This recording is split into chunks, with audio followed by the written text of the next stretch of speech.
Nothing I deserved or could not do, Amen. but He saved me because before the foundation of the world was, He predestinated me to be saved in His own foreknowledge before the world began. And every other man that saved, He did the same thing for them.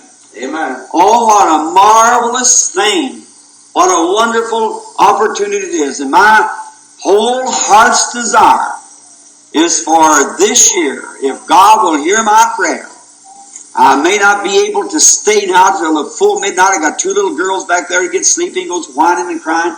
I may have to run them out first. And I want to say this, if I don't get a chance to get back up and testify, that I want to thank each one of you for your prayer that you have prayed this year for me. If you ever let me down, I'm gone. Amen. It's just as you hold me up in prayer, that's how I go on to the day. And I love you, as a brother said a while ago, with all my heart. I don't get to get here like I should. I don't get to see the people and minister at home like I want to, like my heart is. But I'm just a human, and I'm very much limited to certain hours and certain strengths and so forth. And now, but by God's help, if He'll help me, I want this year to be the greatest year I've ever had in my life. Amen. I have now, by God's grace, won over 500,000 souls to Christ. And I hope that this year to make it the full million, if God willing. Because if God willing, I want to start down to the foreign countries again, just as soon as we're financially and so forth able to do it, and get into the other countries over there where we win so many thousands at one time. And I know that the day is now. The hours are way spent. Twilight is falling, friends. And I want to do all that I can, for this is the only time that you and I will ever be mortal. This is the only time we'll ever have the privilege of all eternity to win someone to Christ. Let's do it. Everything that we can do, let's put every hour that we possibly can to His glory. That's my intention for this coming year.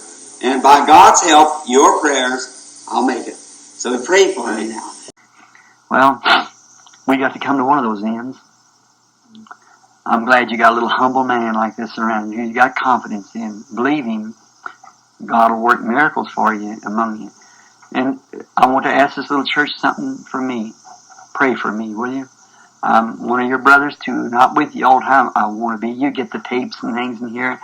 And I'm out here at a great battlefield. This is one of the posts where we're watching for the coming of the Lord. Pray for me, because I really need your prayers. I depend on, a lot of times when I hit hard places, especially in the foreign fields, and there's witch doctors and everything, thousands times thousands standing there challenging you. And you walk out there alone. Boy, you better know what you're talking about. Oh my, when they can do anything. They can just impersonate anything that God has almost. They can, just like Jambus and Jambus, they can impersonate anything God's got there. Then I remember, think about a little faithful group. What time is it a day? Way back on the backside of the desert there, way out of a little old place called Sarah Vesta, see? A little prayer meeting going on about this time, see? Way back over on the other side of the mountain, up there in that old cow camp, somewhere like that, they're praying. And I walk out and I say, I'm covered by prayer. Satan, you can't do nothing to me. Lord. I come in the name of the Lord Amen. Jesus. You see, something happens. You pray for me. Will you do that now? Amen. All of you? We will. Amen.